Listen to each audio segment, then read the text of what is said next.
We are here to launch the Jalsa Cares initiative for the 74th Jalsa Salana, or annual convention of the Ahmadiyya Muslim community. This is something that we started not too long ago as a tradition for us to give back to the city that's hosting our annual convention. So what we have here today is a set of volunteers that are out here doing our cleaning, as well as our partners.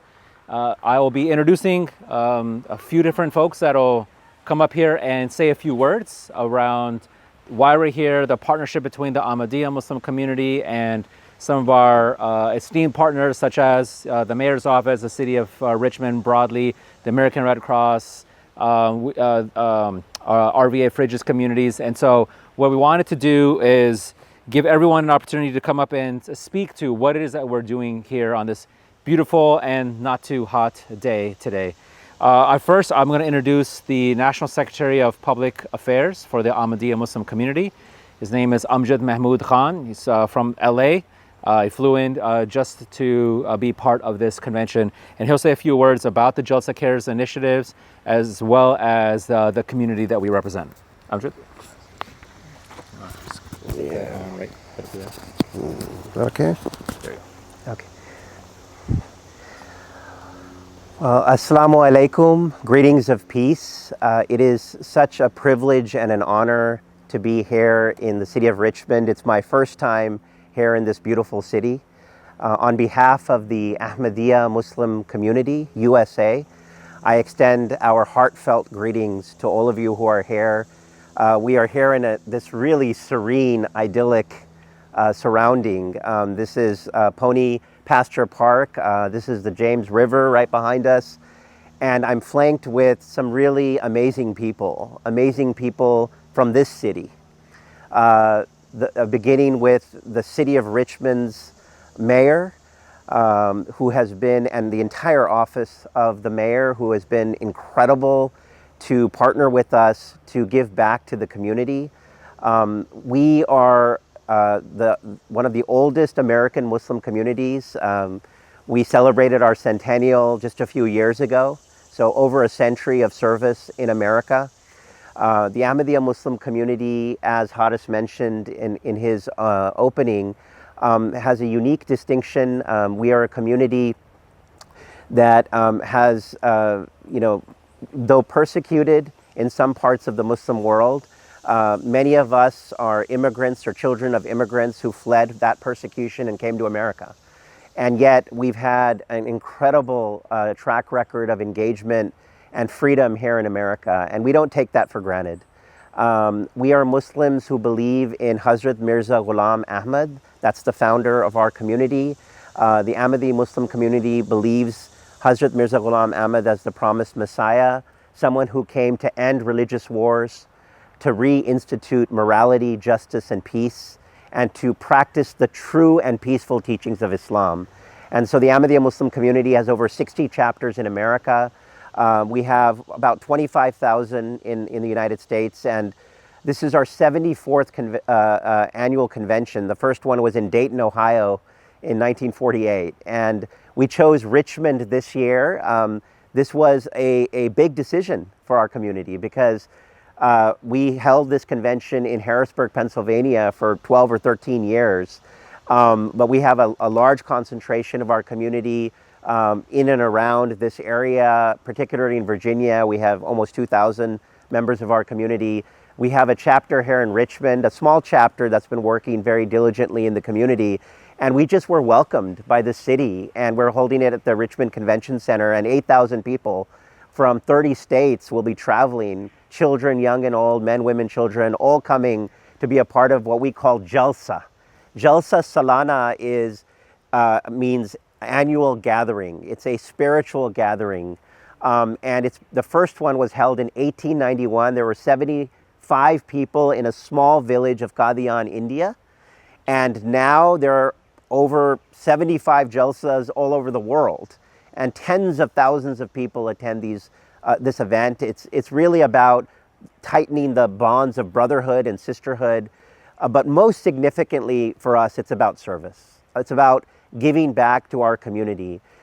There are hundreds of people who are doctors, engineers, school teachers, lawyers, people who come from all walks of life, all professions, and they're working in the kitchens. They're cleaning the toilets. They are volunteering to make sure this convention goes well. All of the food, which we call the langar, that's served for those 4 or 5 days straight, it's all made in-house by volunteers. And we give back that food to the community. We have a terrific partner with us today. We're really excited to have Taylor here, Taylor Scott, and the RVA Community Fridges, and we've been partnering with her. You'll hear from her shortly as well. I just wanted to say that one of the most important aspects of who we are as Muslims is we believe in the example of the Prophet Muhammad, peace be upon him. All Muslims believe in the example and the message of the Prophet Muhammad, peace be upon him, who embodied a life of simplicity and service. And he would say, look for me among the poor. Look for me among the destitute. That's where you'll see me. He once held the hands of a laborer and he said, these fingers, these hands, they're very dear to me. And his entire life, he was born an orphan, and his entire life was filled with a lot of grief. He lost loved ones. He saw so much tragedy, yet he found himself in the spirit of invisible service. And it's invisible service that brings us here today, because what we launched last year was Jalsa Cares. We felt that the spirit of invisible service is what galvanizes us. And what's beautiful about that is it transcends any one faith community or people of no faith. We believe, as our leader, His Holiness Mirza Masroor Ahmad, who is the worldwide head of the Ahmadiyya Muslim community globally for tens of millions of Ahmadiyya Muslims, has taught us that in times of grief and despair, we will always be there to wipe away the tears of our neighbors. And that compassion through service is what brings us together. But what a unique story right now in the environment that we're living in. The world is on fire. We are seeing incredible conflict. We are seeing tens of thousands of innocent people who have been killed in Palestine, the terrible events of October 7th. We see the pain of our Jewish brothers and sisters. We see the pain of our Muslim brothers and sisters. We see the pain in that region. No one wants that to continue. Everyone desires peace. But how do you get there? You get there with events like this.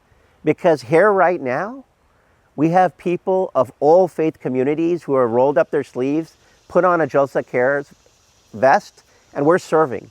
This morning, we worked with the incredible American Red Cross locally here, and we've partnered with them nationally as well. And they gave us an amazing project. They said, there is a VA hospital in the city here, and they have a garden. And that garden is a therapy garden for 20 veterans. And that garden needs help. It needs cleanup. It needs attention. And so this morning we're coming from there in our very humble way to just clean up that garden. It might sound like a small act, but it's not.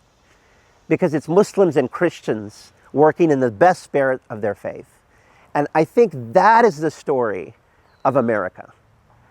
We are a persecuted community abroad, but our story and the story of America is that people of all different faiths can come together and galvanize for that service. And I'll end actually by mentioning a very dear and I would say to me has special meaning for me, verses of the Quran, which is the holy book for Muslims in Islam. It's chapter 76, verses 9 and 10. God says, and they are those who give food in spite of their own need to the needy and the orphans and the captives, saying in their hearts, we only feed for the sake of God, and we require nothing in return from you, not even a word of thanks. For every Muslim, this is what it means to give back for service of humanity. So I'm just so delighted to have our volunteers here, to have our amazing partners here. And I know they're going to say a few words here shortly. I'll turn it back over to Haris. We look forward to a day of service. After this, we'll clean up the river, we'll clean up the cemeteries, and then we'll begin our convention. Turn it back to you, Haris. Wonderful. Thank you so much, Amjad. It's a good segue. I'm going to introduce now from our representative from the American Red Cross, who's been a great partner with us planning for this event. So I'll ask Christy Carneal to say a few words. Good morning, everyone.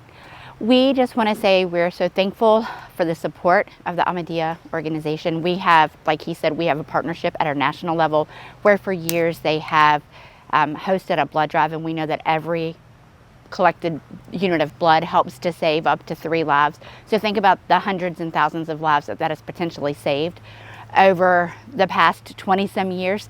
And as they reached out here locally, not only did we provide them with a list of local blood drives, do they have anybody that they would like to go and donate blood at their convenience? They were able to go out to one of the local veterans facilities that we do support here. As you know, our military community is our oldest mission amongst the Red Cross. And at one of the local facilities, we do provide some of the respite care gardens and things like that. And there was one garden that we've not been able to get into for 3 or 4 years once the pandemic started. And we were just granted access back in, and they've done amazing work. I spoke with their Master Gardener volunteer, and she said they were able to help cut down some trees that have grown up over the past 4 years, and just did amazing work. She sees a clear path forward now thanks to all the work that they did today and the hard labor that they put in, and we couldn't do it without them. So we're just thankful for the opportunity to get to work with them. So thank you so much. Wonderful. Thank you so much. And in fact, the benefit we gained out of that experience was remarkable. Being able to even interact with a couple of the veterans who had come out to see what we were doing was deeply meaningful. I'd like to also introduce a new partner for us at the national level, which is RVA Community Fridges, who do an amazing amount of work to battle the food insecurity that as an issue across the Virginia areas.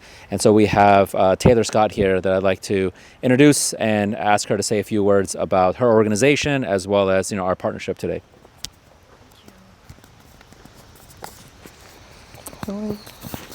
Good. Hi everyone, my name's Taylor. I'm the founder of the RVA Community Fridges, and we are extremely gracious to be the recipients of this year's Jalsa Salana Lenga food this year. We aim to deter food waste in our city as well as provide fresh local produce to our community via community fridges. We have 14 community fridges in our city and recently partnered with Richmond Food Not Bombs to have a Matchbox Mutual Aid, our brick and mortar space, where we get together with the community once a week and prepare meals like today to distribute through the community fridges. And today, with all the meals that you all have been making over the last few days, is really going to make a big difference in our community, and we are extremely gracious for this. So thank you all. Very much appreciate it. Thank you. Thank you so much. And we can't have this event without giving a shout out to Mayor Stoney. He's been an awesome partner throughout this entire process. We know he does a lot of amazing work in engaging with different communities in and around the Richmond area. And we've had just a wonderful experience over the past few months engaging with him, with his office, to put together a lot of this, what you're seeing today. And the fact that he works so closely with us and his office works so closely with us in order to make this a success and to support the community also speaks volumes for his focus and his commitment to making this area better for the area of Richmond. So I wanted to ask Asif Bhavnagri, who's the Deputy Chief of Staff for Mayor Stoney, to come and say a few words about what we're doing today and our partnership. Thank you. All right. Well, good morning, everyone. Welcome to the great city of Richmond. Thank you for my friends in the Ahmadiyya community for coming and choosing Richmond intentionally. We're honored to have you, and thank you for being partners here. My name is Asif Bhavnagri. I serve as the Mayor's Deputy Chief of Staff, and just thrilled to be here on the James River, right? Our asset, why we are recognized here in the city of Richmond, and we have a world-class park system. And part of that world-class park system, right, is to have folks that want to enjoy that park system and help others enjoy it as well. So I'm grateful for the Ahmadiyya community for coming and choosing Richmond and being intentional with their service, right? As the late Muhammad Ali said, service is the rent we pay for our room here on earth, right? And I think that is demonstrated by this community coming and choosing to do these types of events, right? They have their annual convention that's right about to start right around the corner. And we're just grateful. It's kind of funny. In our first initial planning call that I had with Amjad and the Ahmadiyya team, they were so kind. They said, no act of service is too small, right? And that's a testament to the community. I think they've continuously came in with an emphasis of building relationships, making sure that we feel as though they are invested in this community. And you show that with your actions. And so we're really grateful for you coming, choosing Richmond, and hosting your annual convention here. Again, Mayor Stoney sends his regrets, but he couldn't be here today, but he'll be with you on Saturday. And again, we're grateful that this park system, this region as a whole, because we view ourselves as a region, is attracting conventions like yours, because I think it's a testament to what we do here in the city of Richmond. We have something secret in the sauce. And I also want to say that you did a great job in choosing the right day, because yesterday was the hottest day of the year. So again, kudos. Maybe that's intentional, maybe that's divine intervention, who knows, right? But grateful again for your partnership, and thank you for taking the time to be here. Awesome. Thanks so much, Asa. Really appreciate that. Well, with that, I do want to acknowledge, also give a big thanks to the Parks and Rec department for Richmond. We've had Matt Mason here, Shamar Young, and Catherine Rivera, who have been tremendous in organizing and helping us organize ourselves, providing a lot of the equipment so we didn't have to worry about that, and also making sure that we can be impactful in this community. So a big thank you to Matt, Shamar, and Kate for your incredible partnership throughout this entire process. And we hope this is just the beginning of a long-standing partnership together. With that, we will adjourn for today, and we'll let these fine young men get dirty and sweaty in the work that we're about to embark on. But thank you so much for being here, and thank you all as well.